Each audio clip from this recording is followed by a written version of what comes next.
Namaha.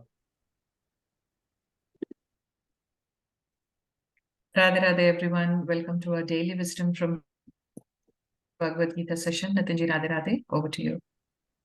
Radhe Radhe. Thank you, Amritamani-ji. Thank you, Vijay-ji, for a wonderful session like always.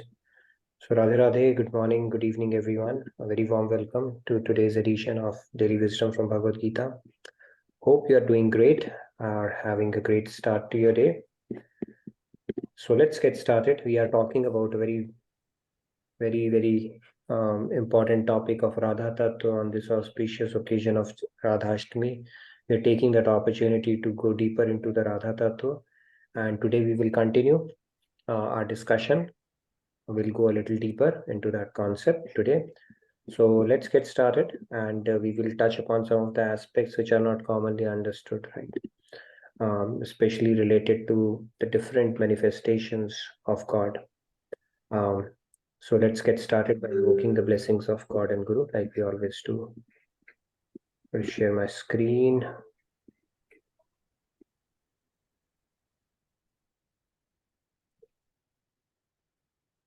Are you able to see it? Yep. Great.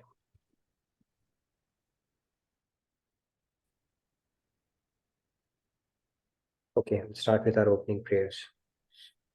Guru Brahma, Guru Vishnu, Guru Devo Maheshwaraha, Guru Sakshat Parabrahma, Tasmai Shri Guruve Namaha.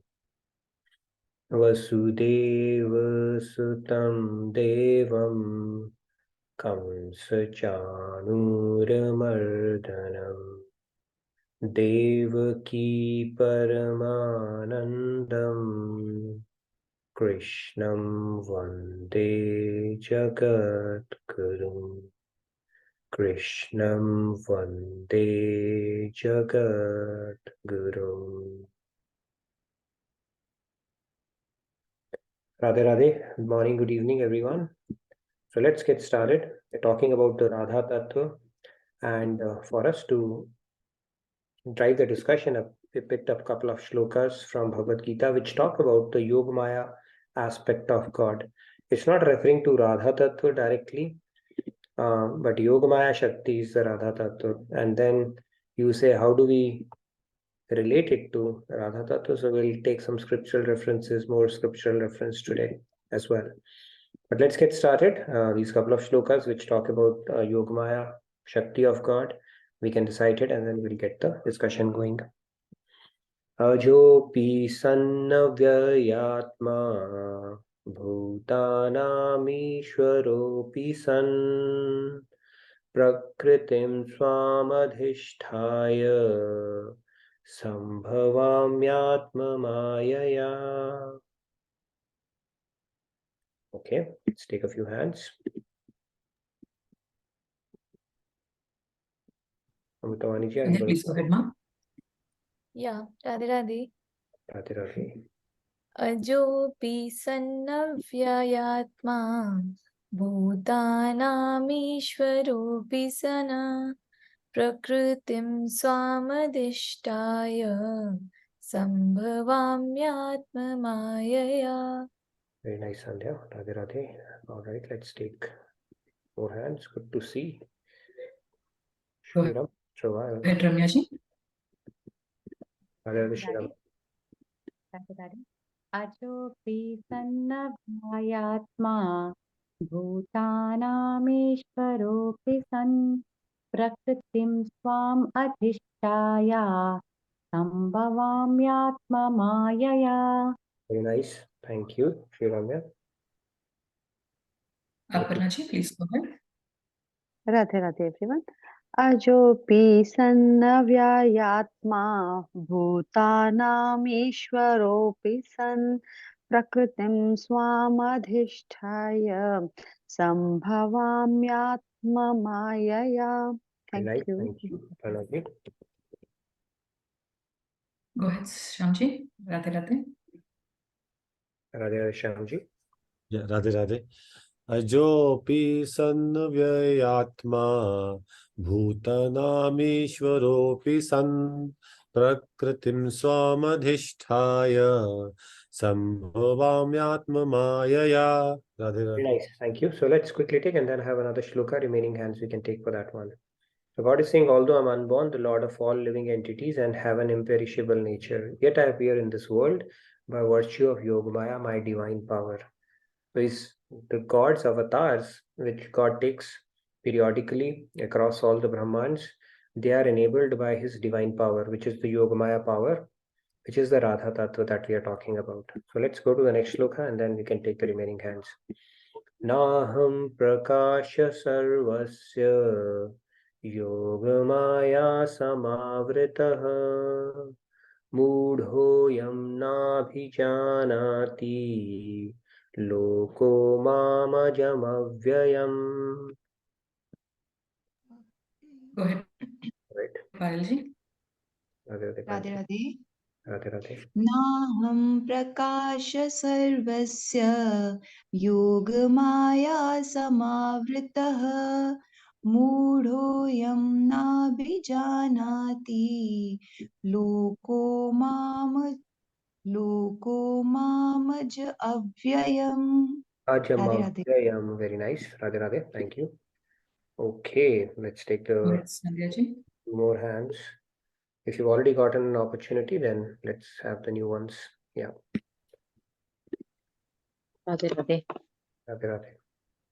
Naham prakasah sarvasya yogamaya samavrutah moodoyam nabhijanati loko mamajamavyayam. Thank you. Wonderful, Sandhya ji. Very nice. Go ahead, Sanjay. Radhe Radhe.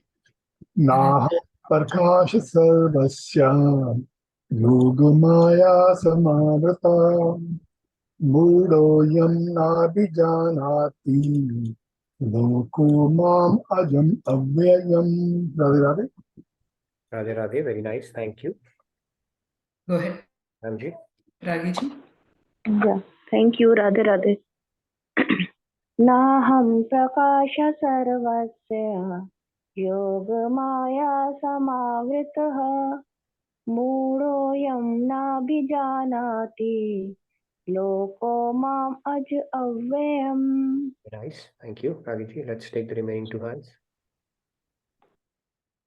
Doshi, please go ahead. Radhe Radhe. Radhe. Naham prakasah sarvasya yogamaya samavritah modhoyam nabhijanati loko mamajamavyayam. Very nice. Thank you. Yes, last but not the least, Anita ji, please go ahead. Yeah, Radhe Radhe. Naham prakashah sarvasya yogamaya samavritah mudhoyam nabhijanati loko mamajamavyayam. Thank you, Radhe Radhe. Thank you, Anita ji. So let's get started. In this one, Lord is saying that I'm not manifest to everyone, being veiled by my divine Yogamaya energy. Hence, those without knowledge do not know that I am without birth and changeless. So there are a lot of attributes of God which are enabled by his divine Yogamaya power. So we have spoken about it. We'll do a quick recap and then move further today. Let's get started with the soul soup today. So what is that? So what is the greatest romance? Okay. Anybody? The greatest romance is to fall in love with God. And what is the greatest adventure? The greatest adventure is to seek him. And what is the greatest human achievement? The greatest human achievement is to find him. Now, for us to find God, of course, we have to go past his Yogamaya veil. Doesn't work so simple, right? He's hidden, even though he's seated within us, but we don't have any perception. Even doctors using their stethoscopes, God is not doing any cut from within, right? So he's completely hidden using his Yogamaya power. And how do we conquer Yoga Maya? See, when we are enabled to conquer Maya, where is the question of conquering Yoga Maya, right? And how do we reveal that, basically go past that veil? So by the way, this beautiful quotation was sent by Saint Augustine, and it's a very beautiful. Swamiji also quoted it in one of his lectures. So there is a question of going past the Yoga Maya to see God. If let's say we were to embark upon the greatest adventure and the greatest human achievement, how do we do that? But the good news is that God says that when he graces somebody, and then again that grace comes through his Yoga Maya power only, then he chooses to reveal himself. He gives you the ability to see past his Yoga Maya so that we have a direct perception of him.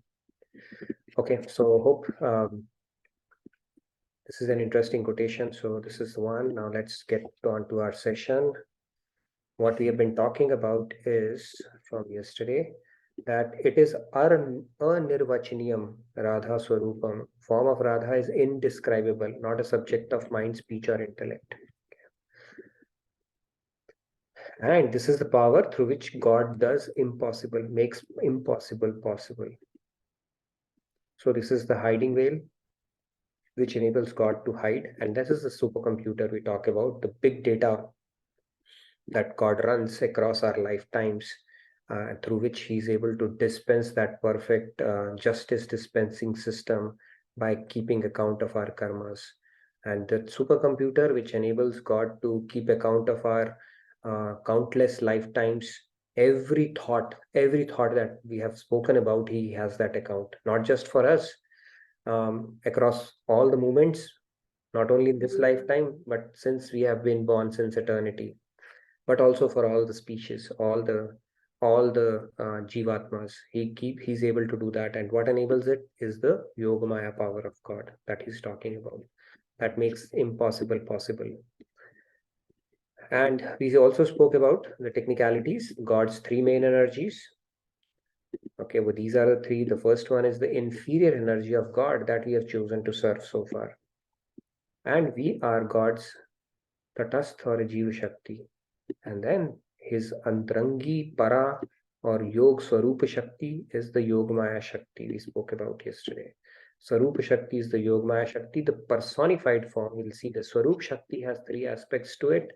Satchidanand, and Satchidanand, actually the essence of all the things is Anand, which is the bliss. The essence of bliss is the Hladini Shakti of God, and the supreme essence of Hladini Shakti. Okay, before I get into that, it's like the energy and energetic, the relationship between them is like milk and whiteness, water and wetness, fire, heat and light. They are inseparable. Like sun rays, they are inseparable. Although sun rays is the energy of sun, but they are inseparable. And finally, the supreme essence is the Radharani. The supreme essence of Hladini Shakti is Radharani, is what we spoke about. So the personified or embodiment of that, the supreme, the divine bliss is Radha Tattva.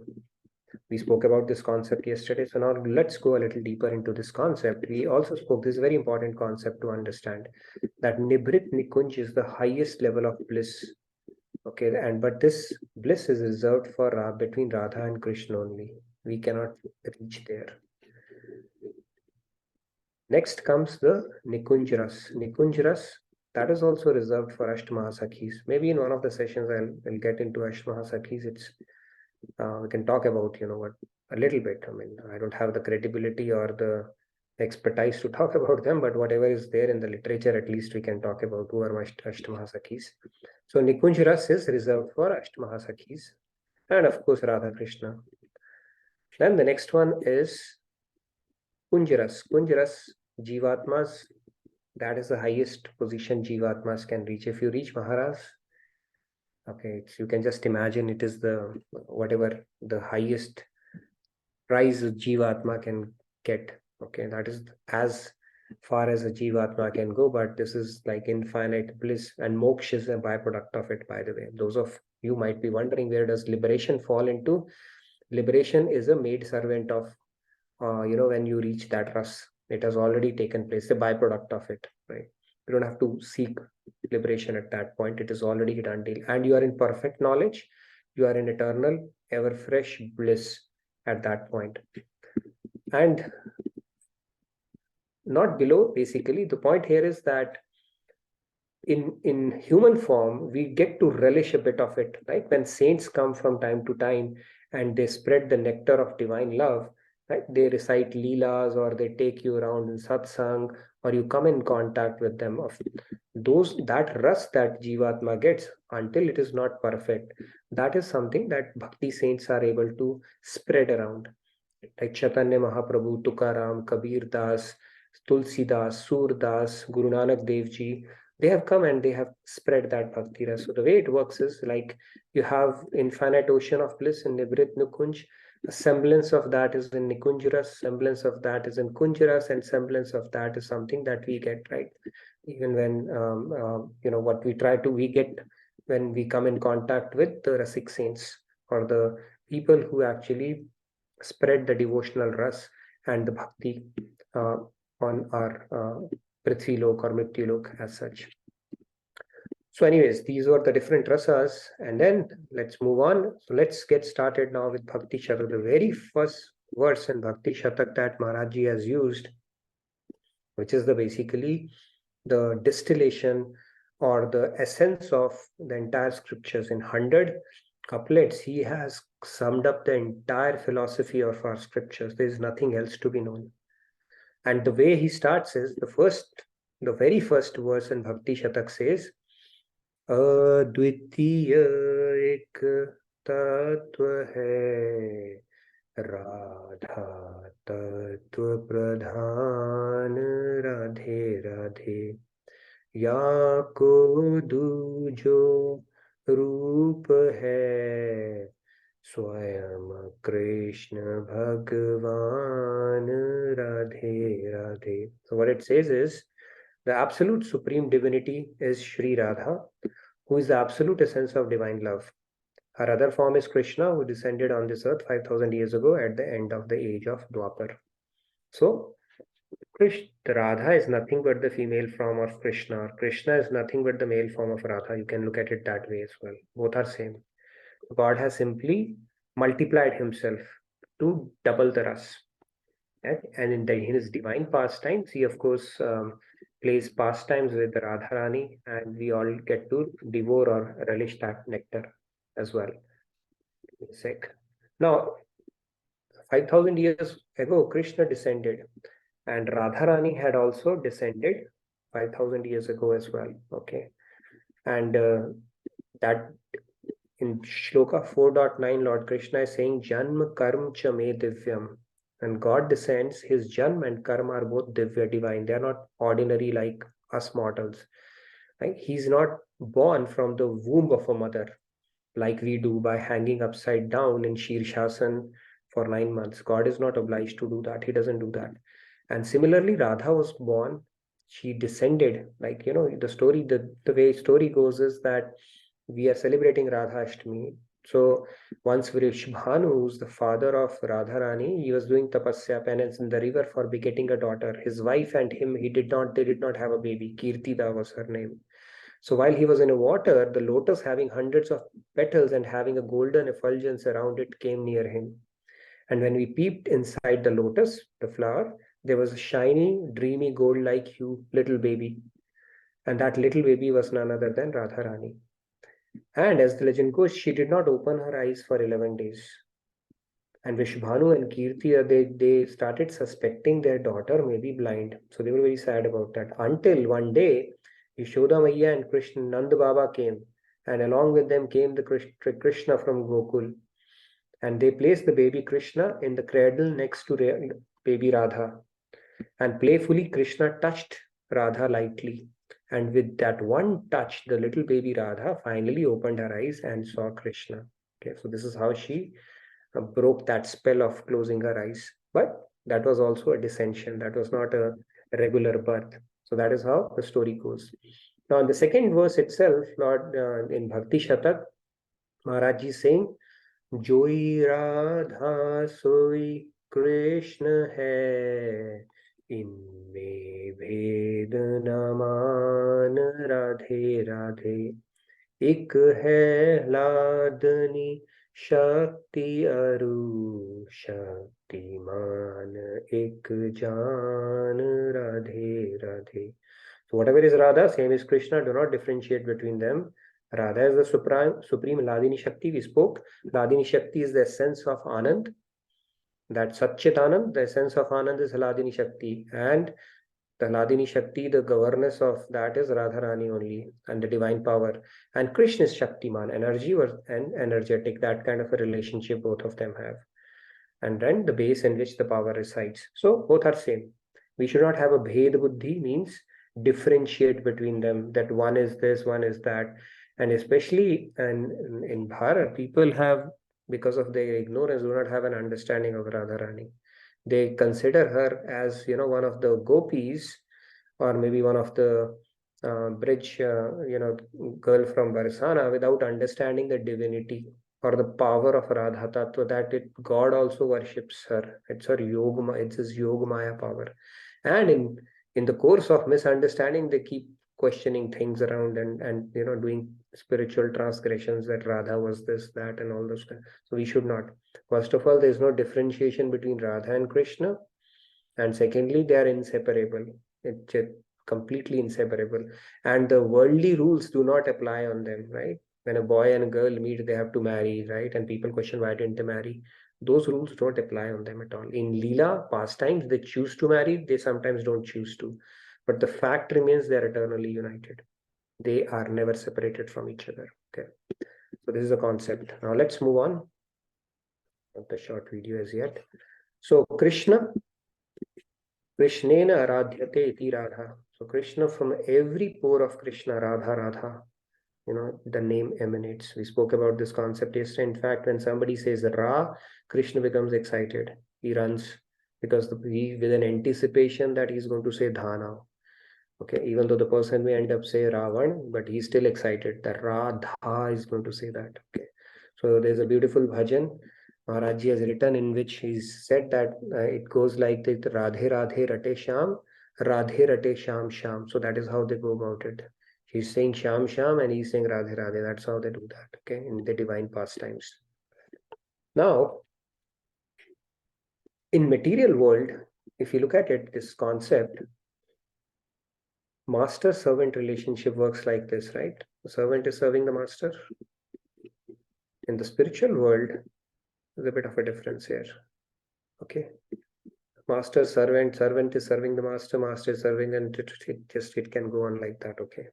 So this is the beauty of serving God. In fact, when we have an energetic relationship in the material world, for example, our mind is dictating, controlling our senses. So our senses serve our mind. Our intellect controls our mind, so our mind serves our intellect.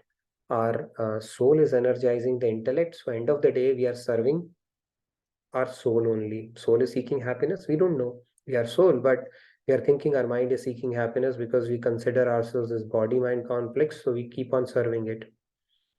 But from there on, if your soul starts serving the super soul, that is God, then God is more than happy to serve the soul as well. Okay. There's a beautiful verse, right, in Bhagavatam and in Bhagavad Gita as well. Ye yatha mam prapadyante tas tathaiva bhajamyam. He reciprocates and is more than happy to serve you. And same thing goes to the soul of the super soul, which is Radha Tattva, right? Actually, if you look at it, energy is subservient to the energetic, but in divine pastime, Krishna is actually serving Radha. So this is how it goes. Anyway, we'll talk a little bit more about that later. Now, people say that there is no reference to Radha in scriptures at all. So let's look at that. The scriptural references, we're not going to the meanings of it. Rig Ved speaks about it, right? If you say idam hyan vojasa sutam Radha nam pate, then we have Rig Ved again. It talks about Radha. Then you have Bhagavatam. It talks about Shriya. So in Bhagavatam, there's an interesting Rame Ramesho Vraj Sundari bhi. So special gopi. So what happens in Bhagavatam is, when Bhagavatam was being recited by Shukadev, If he had said Radha, he would have gotten into trance, so he would not have been able to complete it. And Parikshit would have said, cried foul. He had only 7 days, so he has referred to Radha indirectly, Shriya, Rama, that special gopi and things like that, because he had said Radha word. See, the power in this name is so much. Right now we don't have the realization because we don't have that belief that God has put all his powers in his name. But it is said, the scriptures say, when you truly start getting the bliss of God, when you have that, you reach that level with your faith, then the moment you will say Ra, you will go into Stabdhovastha, Ashta Satvik Bhav, you may even go into Samadhi. That much bliss is there in the name itself, because God has put all of his powers in his names. For that matter, if you do Ram Ram, Sita Ram, Hare Krishna, Om Namah Shivaya, whatever it is, whatever Ishtadev it is, the day your sadhana will fructify, just by saying it will give you shivers in your body. You may start manifesting symptoms. That is a power in God's names. Okay, so God name has all the powers, and because of that, Shukadev, he could not possibly say that name when he was giving the discourse. So he is referred to Radha indirectly. But the references continue. So all the references are picked up. Swamiji has done a pretty thorough job in documenting it in his own word. Then Bhagavatam 10:3-2, Bhagavatam again 10:30-28, Bhagavatam 10:30-35. All these are references to Radharani only. And so Swamiji's beautiful quote that Krishna's dearmost is Radha. If you engage in worship of Radha and service of Radha, there is nothing more pleasing to Krishna. So way to Krishna through Radha is sweeter, faster, and so it's like the way to father through mother is very sweeter. And at that point, it's easy to get to Krishna going through Radha as opposed to approaching him directly. Regardless, when you do Radha Bhakti, Krishna is extremely pleased, right? And that is our objective end of the day, right? So all these references are referring to Radha in our scriptures. They continue. If you look at it, Adi Puran talks about Tatrapi Radhika Shashwat, which basically is talking about Rukmini and Radmoti Saklant. And then we have Puranas. Narad Puran also has reference to Yatha Radha Priya Vishnu. In Padma Puran, Narad Puran, the reference is there. And then we have Rigved again talks about in this mantra, the name of Rishbhanu, the father of Radha, is also mentioned. No scope for doubt or interpretation on what the Radha means. And then if we look at Atharved, Radha is that entity, the dust of whose lotus foot the master of the universe places on his head. Okay, that is the significance of Radha Tattva. It's not an ordinary name. So if we get to say Radha Radhe Radhe, it's a huge privilege. Okay, so these are all scriptural references for people who question that where did you bring in this Radhe Radhe and Radha concept, right? We have not heard about it anywhere. Sure, you might not have, but then you have not gone through the scriptures as well, right? And if you have come in contact with a Rasik saint, they will tell you the Mahima or the glory of this Radha Tattva. It is a very special thing that we have been introduced to pretty early on in our spiritual journey in this life. And it will serve us and it will put us in good stead in long run. Because Shakti, Shaktiman, until we have done the Aradhana of Shakti, even the Shaktiman worship is not complete. So even if you are doing Krishna Bhakti only, when you reach the peak of it, you'll understand the Shakti Bhakti is important as well. Okay, then it fructifies. But Maharajji has given us this gift, and Swamiji Maharajji, they've given us this gift in form of Radhanam, because ground up we are doing the Shakti Upasana. Okay, and there cannot be anything more auspicious than that. So these are all the scriptural references, although we don't need it, but in case this question comes up, at least you'll have some references. Say, hey, Bhagavatam talks about it. You have all the Purans, Rigved and all, they're talking about Radha Tattva. So much so that Lord Krishna himself in Brahma Vaivartik Puran, what does he tell Radha? He says, Bhavati Bhartya Lakshmi cha Kshirodashayina Priya Kapilasya Priya Kanta Bharate Bharati Sati Dwaryatyam Mahalakshmi Bhavati Rukmani Sati Tvam Sita Mithilayam cha Tvacha Draupadi Sati Ravanena Hrata Tvam cha Ramasya Kamini. He's saying you are the Sita, you are the Rukmini, you and the Draupadi, the Sati, they're all your forms. So that is who Radha Tattva is. Okay, so Radha Let's understand that Radha Tattva is the ultimate Tattva, right? The Krishna Tattva, Radha Tattva, both are same. They are both one. There's absolutely no difference. And we should not even think about, why they did not marry or they were different. Not at all. They are both eternal entities, eternally united entities, and they are the God Tattva himself. Similar to how God manifests in different forms, today we'll talk about how Radha, the different manifestations of personas, so to say, of Divine Mother are as well. So Radha Tattva is there. Now, if she is in official mood, she may choose to take on a form of Durga or Kali if she has to kill demons, or Lakshmi, Sita, Parvati. They are none other than Radha themselves. Okay, they are there, the different moods of the same mother. There's absolutely no difference in them. Even in our own mother, if you look at it, she's in a different mood when she's in a playful mood with a kid. When she goes to school, she's a bit strict, especially if she's a teacher with other students, right? So the different moods of mother is essentially what different forms of goddesses are whom we worship. Durga is the mother of the material universe. So that is also an official form of God. But she's none other than Radha Tattva only. Radha is the personified form of Kripa, love, all the things that appeal to us. So no difference whatsoever in any one of them. Any questions so far on what we have discussed? Because I know we've been covering at a pretty good pace today. Any questions on what we have spoken about? Yes, Komalji, please go ahead. Radhe Radhe Nitinji. So, as per my understanding, Rukmani was a form of Lakshmi, Sita. It's not true? Rukmini is basically, again, now she's Radha Tattva only, okay, but then the certain things are latent. Like, for example, in Radha Tattva, she's completely selfless. As Rukmini, when she was doing that divine Leela, she was like 50-50, right? There are three kinds of, I told yesterday, three categories of gopis as well. One which are completely selfless, that is the topmost. Then you have 50-50, like Rukmini was one of them. So in that particular divine Leela, she was like 50% for her own sake and 50% for the sake of God. So those are divine Leelas. But if you look at it, actually, they are the Ansh avatar of Radha only. Now that Ansh avatar could come directly from Radha or via Durga or other things.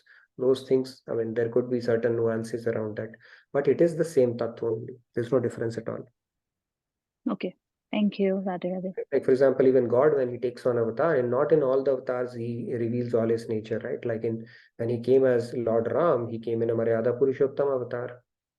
When he came as Krishna, he came as a full form avatar, right? He nothing hidden whatsoever. All 16 kalas. In Ram avatar, I think he exhibited 12 kalas. In Ambar avatar, he would have probably exhibited 1 kala. In Vara avatar, maybe 2 or 3. So he chooses to manifest certain attributes as part of his divine Leela, but that doesn't mean any avatar is less than the actual entity itself. So if you look at all the avatars of goddess, they are complete in themselves. There's no Bhed Buddhi, one is higher, other is lower, nothing of that sort. But they may choose to exhibit certain attributes, and that doesn't mean we should differentiate with them. That is the key message. Now, saints, they do that pastime, right? Like Surdas, Tulsidas. Surdas was taunting Tulsidas once, that why do you worship the one with 12 colors? Go for the one who has 16 colors, because one is a Krishna Bhakt and the other was a Ram Bhakt, right? So they were where they said that, but they do that as part of, basically he was taunting him playfully, of course. They both understand, right? Tulsidas understands Krishna Ram are same, and Surdas understands both are same, but he when they met, he was taunting them playfully. So the response was classic from Tulsidas. He said, you know what? So far I thought he had only 1 gunas. Now you have told me he was 12. Now my devotion has become 12 times. So thank you for that. So those are the things saints also used to do playfully with each other. But the point is both are same, right? Ram, Krishna, both are same. Similarly, all the goddesses, even Rukmini for that matter, They are also Ansha avatar of Radha only. So they're all same. They're replete with all the gunas. So with material buddhi, we should not analyze one is higher, the other is lower, and those kind of things. Perfect. Thank you. I see a few more hands. Manisha ji. By the way, and once this happened, Tulsidas was sitting, and then his Ishtadev, he used to worship Ram, and then Krishna came in front of him, right? So then he said, he gave another classic truth. He said, Tulsi Matha Tav Nave Dharo Hath Dhanush Ban. He said that I'm going to go down in front of you when you put the Dhanush Ban in your hand. Doesn't mean he doesn't understand, but that is the Ishtadev he has always worshipped, right? He's always looked upon him as a one with Dhanush, so he wants to see him like that only. That doesn't mean he's discriminating, but saints can afford to do that, whichever form is priya to them, right? But both are same. You take off the peacock feather, it becomes Ram. You put Dhanush Band, and you take off the Dhanush Band, put the flute, it becomes Ram. Both are same. So similarly, all these avatars are same, but the Radha, the beauty is that today probably there's a bhajan. I'll pick up a few lines from them. That it's a kripa. The only thing that Radharani can do is kripa. She is just love personified and grace personified avatar. She doesn't get into the job of killing demons or any other thing. All she does is love and kripa, and that is why it is a sweeter form of goddess that that is beneficial for the devotees to build a personal connection with or to worship as well. That's the only advantage you get, the rasa aspect of it. But as such, all are same. Yes, let's take a few more hands. Go ahead, Manisha ji. Radhe Radhe, Manisha ji. Radhe Radhe. Yeah. Regarding the Rukmani ji, I recently heard this story that a witch picked up Bhishmak ji's daughter and took her to the sky. And so she increased her weight so much that she could not bear it, and hence she had to leave her. And then Vrishbhanu ji is found Radha ji at Yamuna Ghat during the sadhana. And after some years, Bhishmak ji found that her daughter is there in Vrindavan, and her father brought her back to his hometown, and she's the one who is Rukmani. I'm not sure. Like I just heard this. If you have read it, then I have a reason to believe No, you're right, but at least I haven't come across this story. Yeah. Yeah. But yeah. So it's not true, right? I don't know. At least I haven't come through that. Rukmini, all I know is that she was the sister of Rukmini and wrote a love letter to Krishna, and Krishna came and finally picked her up. Okay, that much I know. And she's also an avatar of Radha only. And then the birth of Radha, I already explained, right? How in the rose petals, one of the mornings, Vrishbhanu found her. But if there is another story around that or different version of that, then at least I haven't come across that. So I'll take a few more hands, but then few points. So her dissension was divine dissension like Krishna's. Manifests the highest intensity of love for Krishna. We spoke, right? If the abhas, the haze around the smoke, even if the abhas of what Radharani, the intensity of her love, it comes out, and she's not, if she doesn't control it, then it can burn the entire universe's entire creation. That is how strong it is. It is an epitome of selfless love. Nobody can beat that. Okay, and she's an epitome of selfless love for Krishna. Nobody can reach that part. Then even Krishna cannot fathom the depth of Radha's love. It's a very interesting concept when I came across. Why can't Krishna fathom? It's his own energy, but even he cannot fathom. I don't know how does that happen, but that is the depth of, and he wants to experience that as well, because that is reserved for Radharani, right? And he wants to experience that, and in order to experience it, it takes on different avatars. Chaitanya Mahaprabhu was one of them. And then personification of bhakti, only one who develops and relishes Mahadanakhya Bhava. Mahadanakhya, so tomorrow we'll talk about different bhavs. I think one of the requests came in session was, what are the different levels of bhakti you can get into? So we can briefly talk about that as well. But Mahadanakhya Mahabhav is something which is reserved for Radharani. Nobody can reach that stage, right? Because they're not Radharani. They're not the God Tattva themselves. Souls can reach up to Kunjaras, but that itself is like, I don't know, somebody can take that, get to that level, that will be the best thing, the ultimate prize, so to say, for a Jivatma, getting the Kunjaras. Okay, now we can take a few more hands. Go ahead, Pratisha ji. Hi, hello everyone. Hi, sir. My question is, when we do seva, what kind of bhakti is practiced there? And what is the disposition of the soul who thinks God as the father and Radharani as the mother? Okay, so when we do seva, I think the ideal is to develop Nishkam Bhav. Seva in itself technically is Nishkam, right? Because seva is you do something and you don't get paid for it. In the world, we do anything with a selfish motive. Anything, some kind of a self-interest is involved, or we get paid for it, we get compensated for it. So seva inherently is Nishkam. Having said that, there are still layers within seva also, right? You may get attached to seva. Now there are also, you may come across politics is happening, things are happening. But those are layers that you start. But when you step into seva, of course, the first step itself you have taken towards Nishkamta. So seva is meant to be build Nishkam Sanskar. So if your Tattva Gyan is pakka, you are revising the knowledge and approaching seva with the right mindset, you can really progress very fast. Keeping the big picture, you're doing it for God and Guru. You're not doing it for the people around or things around and getting upset with small things. Oh my God, this person said this to me and this. Those are that kind of a miserly mindset. Those lower nature will pull you down. Even in seva world, I'm telling you, somebody says something, you'll feel upset. I will not do this seva because somebody told me that. Some ego battles start taking place there, or you feel upset, you become very sensitive. Your lower nature will play even in seva world. But seva inherently is Nishkam. So if you approach seva with proper mindset, with proper contemplation and understanding, you will really progress fast to the goal of ultimate. Because end of the day, we are Nitya Das, right?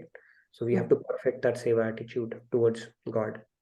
So that is one. And then the second question you asked is, as mother and father, I think that will be Vatsalya is usually towards kid, but father and mother, typically it When would the be, kids are having the same feeling towards God, like kids are also, yeah, I think it probably would come somewhere between Vatsalya and Dasya Bhav, right? You want to serve your parents.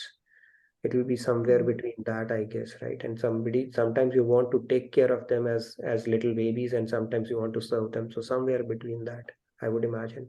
Or maybe the other emotions would also come, maybe sometimes as friends also, right? Parents can be your friends as well at times.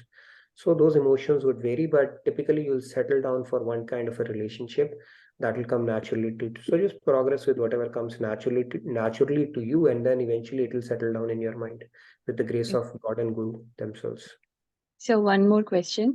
When there is a Jivatma, I mean that Atma, like it doesn't know that it is Atma, right? In that, when it's purely materialistic, when grace comes, is that what we refer as spiritual awakening, where now it is trying to understand, no, there is something beyond this that I am.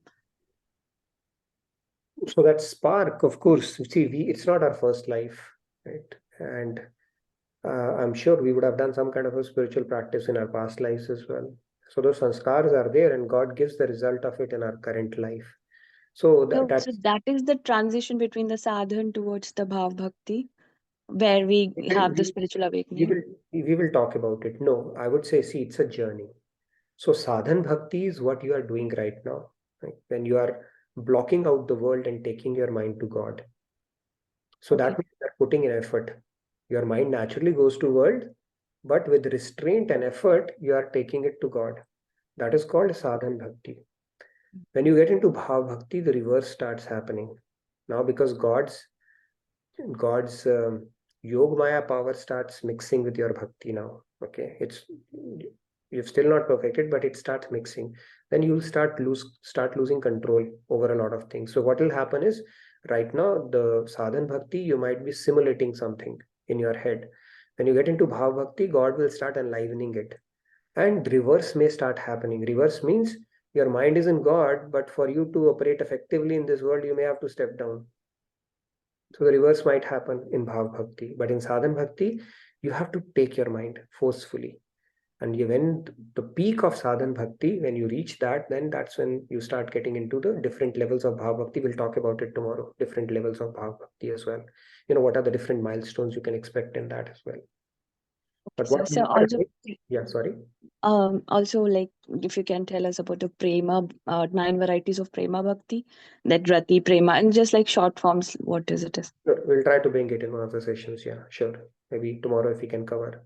So different levels or milestones, so to say, in the path of bhakti. Good questions, deep questions. So this is how it goes. Yes, any other questions? I know we covered a lot today. So Radharani, we spoke about it. See, she's the epitome of selfless love. And we said that anything that Radharani does is for the sake of Krishna. And even if it is something that she's asking to be served, and Krishna could do the same as well, it is with an intent of serving the other, because they know that the other's happiness lies in serving them. So that is why if Radharani takes a position that I want to take the swing first, and Krishna takes the position, it's not for their own sake, it is for the sake of the other, because they relish more serving other. And even the Man Leela is one of the very Rasmay Leelas where Radharani will become do Man. Man is basically I'm angry with you. Okay, I think Man, probably Mangad is name has also come from that. I'll double check that. Mangad, where Maharajji was born, where Radharani probably used to do Man Leela. So Man is like, okay, I'm now upset with you and you have to do so. Why does she do that? She does that to increase the rasa of Krishna, right? In real life also we do that, right? People become upset and then you enjoy that process and the other person is also enjoying the process of winning you back. So Radharani does the same. And it's just like, if you keep on having sweet, that relish of sweet diminishes after a while. But if you intersperse it with something chatpata and something namkeen, then you enjoy this relish the sweet, right? So similarly, Radharani knows how to increase the bliss for Krishna, serve Krishna by doing Man periodically as well.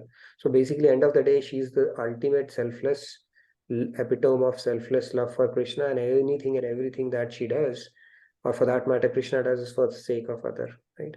So these are the pastimes of God in Prem Bhakti when you get to those levels, right? And these things are beyond moksha. You have already become perfect in knowledge and everything there. Okay, these are not ordinary leelas we are talking about here. Okay, let's take a couple of hands. Jonji and Kampaji. Jonji, please go ahead. Radhe, Radhe. I haven't been able to attend all the sessions, so pardon me if you have addressed this question already. Since the Ram avatar and Krishna avatar are from two different eras, was Tulsidas aware of the Krishna avatar? Tulsidas aware of the Krishna avatar? Yes, of Because course. yeah, how did that come about? Because I heard you speak to that a few minutes back. So I'm just wondering how would that have happened?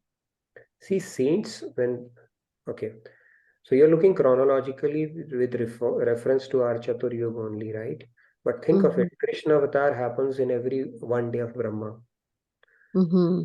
One day of Brahma. So saints understand that cyclical nature, right? So it's not the first Krishna avatar that has taken place. Innumerable Krishna avatars have already taken place. Innumerable Rama avatars have already taken place. Okay. Oh, okay. So frame of reference is very limited right now. Saints understand that higher part of principle around it as well. So when he was composing the Ramcharitmanas, he was aware of the Krishna avatar from numerous, I guess, Let's eras. understand the definition of saint first. Who is a saint? Saint is a person. The very definition of saint is who has become God realized, right? And the very definition of becoming God realized means you have become God-like. And when you have become God-like, you have become Yogamaya Yukt. When you have become Yogamaya Yukt, you will basically have the complete knowledge. You have become Trikaldarshi, right? Past, future, and everything you know. So there is no difference between a saint and a God as such. Okay, this is how it works. They have that complete knowledge. They have permanent bliss, and they are beyond Maya. They are not ordinary humans like us, even though they might look like those, when you hear about some of the saints, they are very special people. Okay, they may look in flesh and blood, but they are Yogamaya Yukt. They can see past, present, future, and they are basically godlike at that point. There's no difference between God and them, other than the fact that God keeps certain things to himself, like logging accounts and creation and stuff like that. But they have all the powers of God at that time. Okay. All right. Thank you for clarifying that. I appreciate it. No worries. Radhe.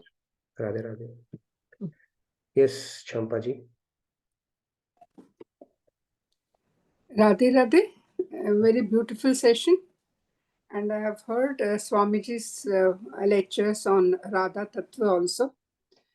But as we grew up in the South, we don't have much exposure to this Radha Tattva, We don't worship.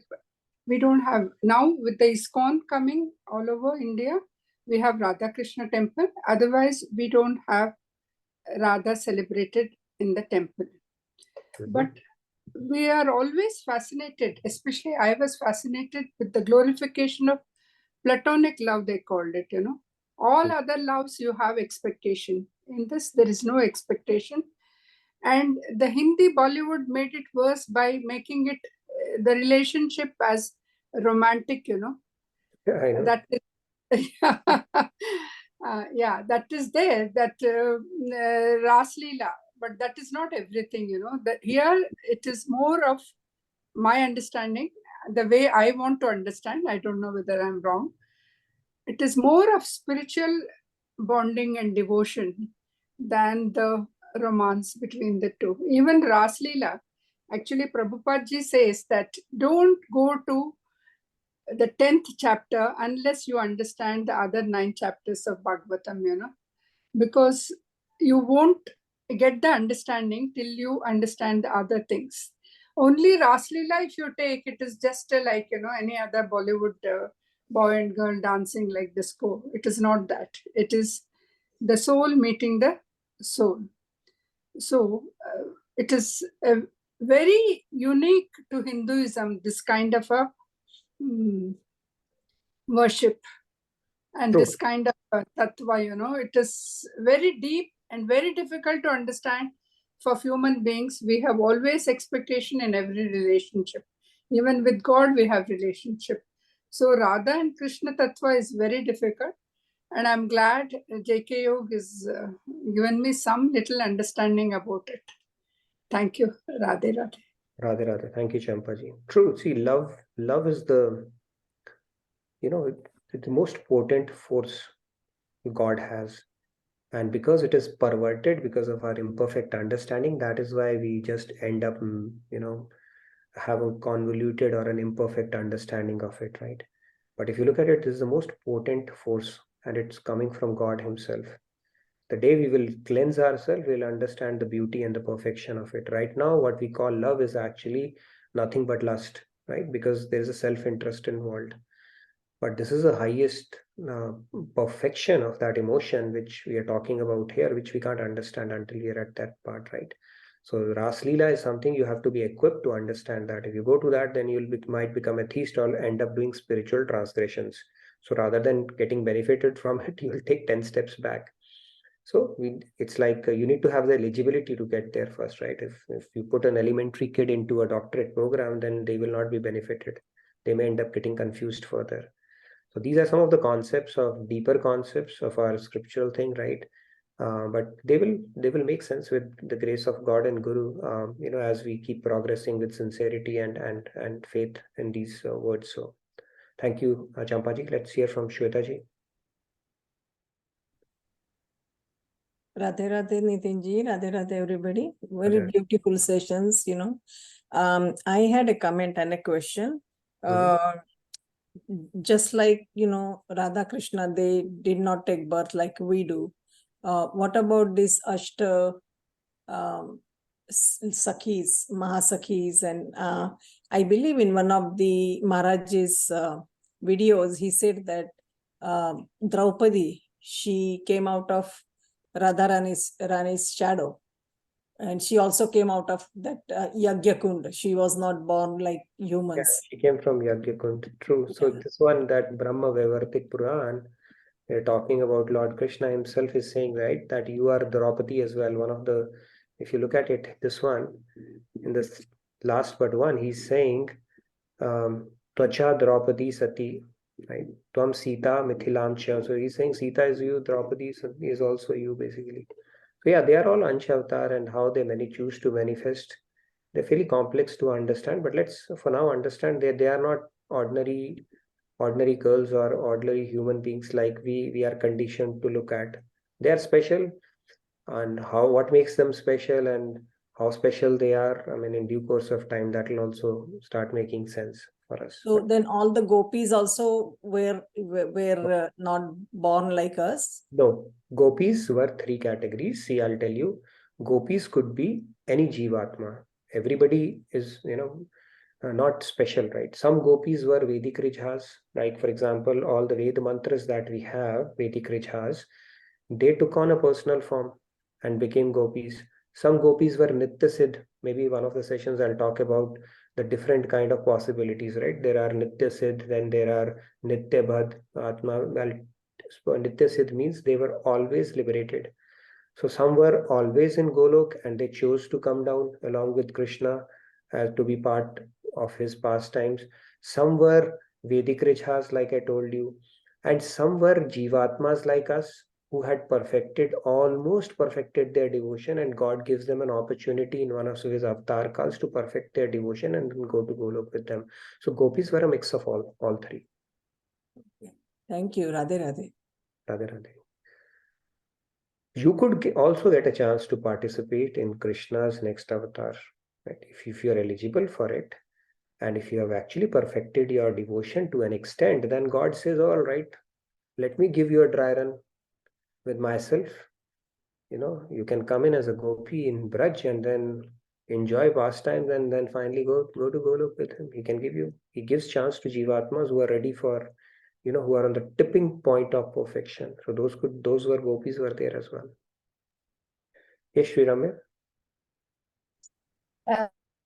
Sanjeev, I had a question regarding Seva Bhav more than Radha Tattva. Is it the right time to ask? And time is always right to ask the right thing. So please go ahead. So when I was reading Maharaj's book, in that he wrote that never put your devotion on display like to the public. You should practice in like private until you have reached certain stage or something, if I've understood right. But then I'm like I put my status everything related to Krishna. Does it how to do seva without putting our bhakti on display? Let's understand the intent behind that message. What he meant to say was that don't wear your spirituality or bhakti on your sleeve. If you do that, it may cause problems for you at home or with people and stuff like that. So to protect from it, you should do that. And there's a second reason for that as well. When you start doing a lot of display of your bhakti, it can bring in pride also that, I'm such a big bhakt. So as long as those two things are taken care of and you are doing it to inspire others, that is perfectly. Intent matters behind the act, right? But you take a call based on that. But it's generally a good idea to keep it private, because otherwise if you start wearing it on your sleeve, then people will start getting uncomfortable around you. And then you'll have to deal with them as well, right? They will say, hey, you're becoming too much of bhakt now, you're not giving us time, and now this is happening, that is happening. You'll have to deal with that. So you got to be smart about it. That's why Maharaj Ji has said that don't start wearing it as if you become the biggest bhakt and you're going to break all the records. It's a private matter. Keep it private and strike a balance there. That is the reason for that. But if you're doing it with a clear intention in mind and you're not getting any kind of sidetracked from people around because of your messages, it's perfectly okay. We do it all the times, right? At temple. So the intent is to get more people inspired. The intent is not to show off or to create trouble around. So that matters. You take a call. It's a very subjective question and context based. So you take a call around that. And we should not put a show of our bhakti, right? It can bring in pride also. Annapurna ji, please go ahead. Yeah, I just wanted to say that, all these gopis were actually sages in Treta Yuga when Ramayana. Some were those as well. That's And right. they all wanted the touch of God because they got the darshan and everything. Now they wanted the touch, but if only Rama could promise them that when he comes as Krishna in the Dwapar Yuga, they can have, more association and touch and, all this Ras Leela and everything. But everything was selfless love for them. They always, I think, they consider themselves as Jivatma, and then they were trying to go towards Krishna as their, absolute. I'm glad you brought that point, Annapurna ji. True. A lot of people who got that bliss of God in Madhurya Bhav were the ones, a lot of sages who when Ram Bhagwan was going through the exile and he went through that forest, so they were meditating upon God and they wanted to have God in Madhurya Bhav. And then at that time, Lord Ram kept on saying Tathastu to them. He was in a Maryada Purushottam avatar. He couldn't have possibly obliged them. He said, all right, when I'll come in Krishna avatar, I'll take care of all your desires. Same thing happened to Shurpanakha as well, by the way. Okay, if you remember that story. Yeah, Shurpanakha, I think she got came attached. She got attached to God and ended up getting her nose and ears chopped off. But then Krishna, when he came back in Krishna avatar, he met her. She came in back as Kubja, and he made her into a beautiful woman. When he said, "Oh Sundari, where are you going?" and she thought that he's taunting me, but Krishna held her from chin and made her back straight and turned her into a beautiful girl and then married her. So he took care of everybody in the Krishna avatar because it was a full form avatar. It's like nothing, nothing is, no Maryada, nothing, no boundaries. I'm going to reveal my true nature. Okay. But then in Ram avatar, he couldn't because he was, obliged to play to the protocols of Maryada and the boundaries that he had set. So that is how God, he chooses to reveal certain things in certain avatars. Yes, so yes, a lot of them were sages also in Ram avatar who could not get the bliss of God in Madhurya Bhav. Yes. Thank you for sharing that. Okay, so if any more questions you have, you can put it in the feedback tracker. Let's post the feedback tracker, please, if not yet. For any more questions you may have about the Radha Tattva. We can't do justice to it, but I hope we covered at least part of it so that now when you say Radhe Radhe, you will do it with a renewed confidence and okay, it is something very special that I'm doing rather than just saying, okay, they do Radhe Radhe, so let me just do that. But we'll keep on exploring more around this concept. But tomorrow's session, we'll spend a little bit more time because Radharani is called the embodiment of Bhakti. So what are the different levels of Bhakti? We'll talk a little bit about that as well. Any more questions? You can put it in the feedback tracker or we can get to our devotional segment. If nothing, we can make the announcements as well. Uttamani ji. Yes, Nitinji. For the announcements, we have the ongoing Ganesh Chaturthi events that's going on at the temple. It's there for in person. And then we have yoga session, online yoga session certified yoga teacher, which is YTT. It will be starting from September 29th to November 11th. I have just posted the link here to register for that. You can register for that. And we have the Diwali Mela that will be on November 4th. So anything else? That's it. That was nice. That was quick too. Thank you, Uttamani ji. All right. So do we go to the devotional segment or is it the hands raised for the questions today? No? Okay. Right. So we can move on to our last segment, devotional segment today. I'm sure there are going to be more Radha bhajans today. So let me raise my hand before I let you sing. Okay. Go ahead. Yes. Who wants to go first? Rahul, you want to go first? Go ahead, please. Radhe Radhe. Radhe Radhe. Radhe Radhe बोल श्याम भज चले आएंगे। राधे राधे बोल श्याम भज चले आएंगे। एक बार आ गए तो कभू नहीं जाएंगे। राधे राधे बोल श्याम भज चले आएंगे। सात स्वर्ग पांच अपवर्ग ठुकराएंगे। बैकुंठ की भी कामना ना उरलाएंगे। राधे राधे बोल श्याम भज चले आएंगे। Radhe Radhe. Beautiful, very nice.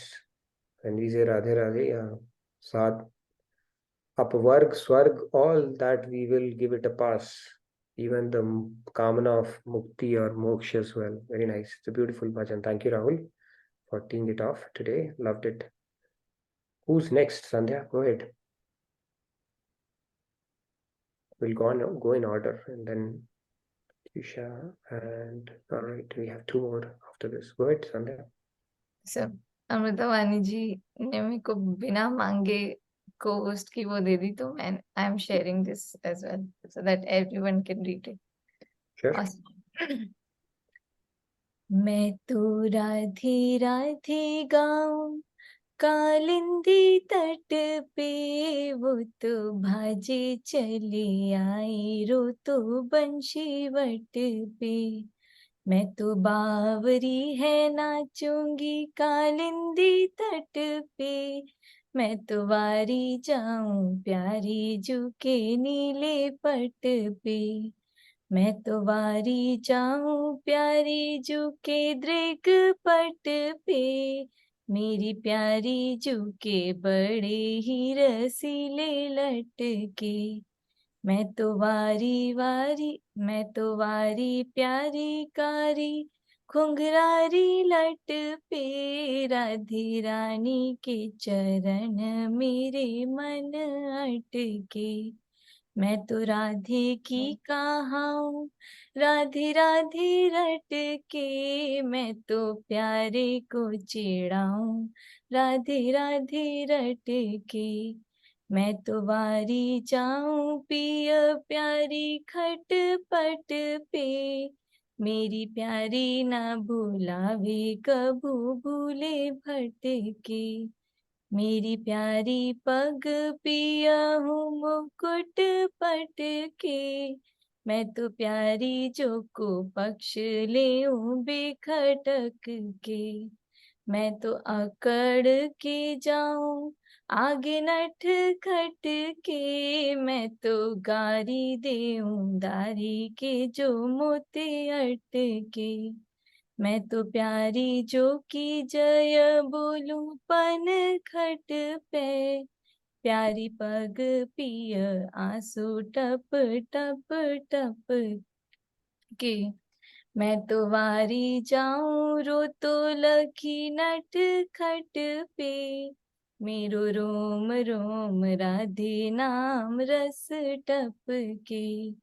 दो एक है कृपालु मन जनी भटके, वो तो भाजो चलो आवेरो तो बंशी वट पे। मैं तो राधे राधे गाऊं, मैं तो Radhe Radhe गाऊं। Done. Wonderful, Sandhya. It's a beautiful bhajan. Kalindi Tat Pe. Loved it. Thank you so much. And it's a great start, Rahul, Sandhya. Wonderful. So celebrations of Radha Ashtami continue. Who is next? Pratyusha, go ahead. I can sing. Go ahead, Pratyusha. Sir, I've just learned this song today. So Good. from Swamiji's bhajan. Yes, please, bhajan. Very nice, Pratyusha. That's good going. Go ahead. Okay. Okay. Shri Radhe Radhe Govind Radhe, Shri Radhe Radhe Govind Radhe, Shri Radhe Radhe Govind Radhe, Shri Radhe Radhe Govind Radhe जीवन गोविंद राधे न भूलो मन पल छिन्न आधे जीवन धन गोविंद राधे न भूलो मन पल छिन्न आधे गाम गुण गोविंद राधे ध्यान मन मह साधे श्री राधे राधे गोविंद राधे श्री राधे राधे गोविंद राधे तू ही तो मेरा गोविंद राधे भुलायो मोहे काहे बता दे तू ही तो मेरा गोविंद राधे भुलायो मोहे काहे बता दे तू ही सो मेरा गोविंद राधे है स्वामी सखा सूत पति नाते Shri Radhe Radhe Govind Radhe Shri Radhe Radhe Govind Radhe One more is there, but I'm cutting it. No, very nice. Thank you, sir. It up in pretty good time, so that is good. You picked up the tal and everything. It can take a while to grow into that, but you did well. Wonderful, Pratyusha. Loved it. Thank you, sir. Okay, who's next? Sheetal wants to sing as well. Go ahead, Sheetal. Then I can go next. Yes, Radhe Radhe everyone.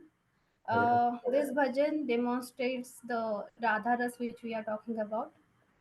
मीठे रस से भर्योड़ी राधा रानी लागे ओ राधा रानी लागे मने खारो खारो Jamuna zero पानी लागे मीठे रस से भर्योड़ी राधा रानी लागे महारानी लागे मने खारो खारो जमुना जीरो पानी लागे जमुना जी तो कारी कारी राधा गोरी गोरी वृंदावन में धूम मचावे बरसा नेरी छोरी ब्रज धाम राधा जी की राजधानी लागे और राजधानी लागे मने कारो खारो जमुना जीरो पानी लागे ना भावे मने माखन मिसरी अब ना कोई मिठाई मारी जी भड़िया ने भावे अब तो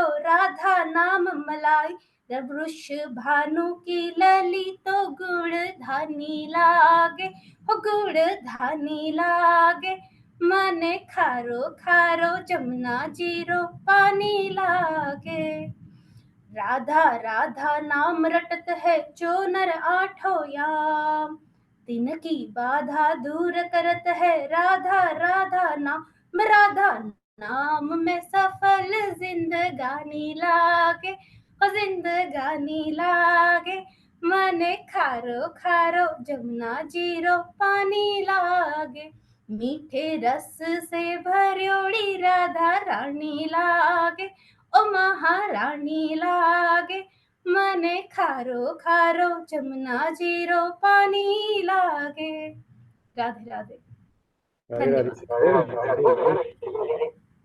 That was a lot of echo. Enthusiastic, beautiful singing, very nice. Good, and I love the screen share that you have, right? Chulani love, beautiful Radha Krishna, cute Radha Krishna. Thank you, Sheetal, very much. We have time? Okay, then I can go maybe a few lines and then it's again a Radha bhajan, no prizes for guessing, it's for Radha Rani only. So let me recite a few lines. कृपा करु बरसाने वारी, तेरी कृपा का भरोसा भारी। कृपा करु बरसाने वारी, तेरी कृपा का भरोसा भारी। तेरा मन है कृपा का प्यारी, तेरा तन है कृपा का प्यारी। हो तेरा तन है कृपा का प्यारी। कृपा करु बरसाने वारी, तेरी कृपा का भरोसा भारी। तेरी कृपा तो कृपा है प्यारी, तेरा कोप भी कृपा है प्यारी। तेरा कोप भी कृपा है प्यारी। तेरी कृपा चाह बनवारी, तेरी कृपा की है बलि हारी। हो तेरी कृपा की है बलिहारी। कृपा करु बरसाने वारी, तेरी कृपा का भरोसा भारी। हरि बोल हरि बोल हरि बोल।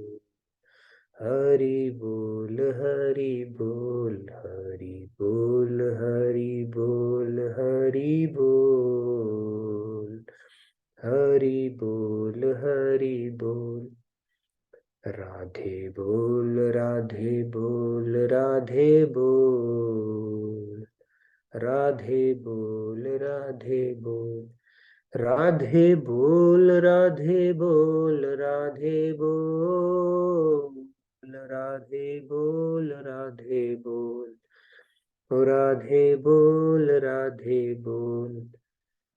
कृपा करु बरसाने वारी, तेरी कृपा का भरोसा भारी।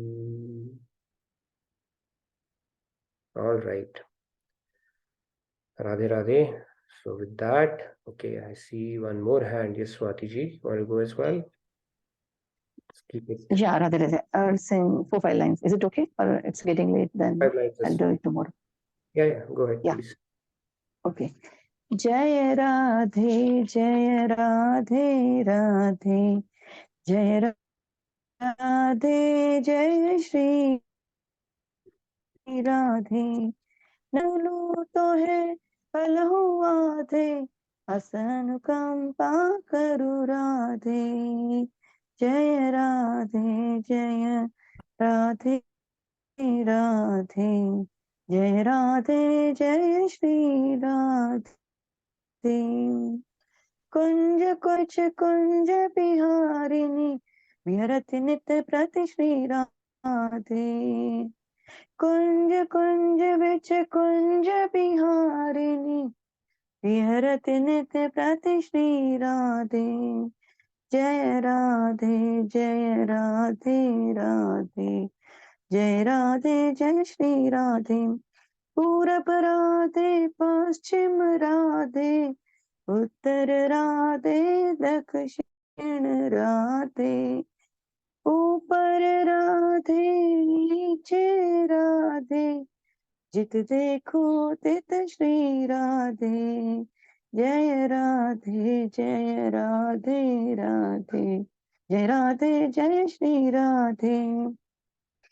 गहवर वन मल तन मपतन महा, कण कण मा श्री राधे। कण कण मा श्री राधे। जय राधे जय राधे राधे। जय राधे जय Shri Radhe. Radhe Radhe. Thank you. Thank you, Swati ji. Very nice.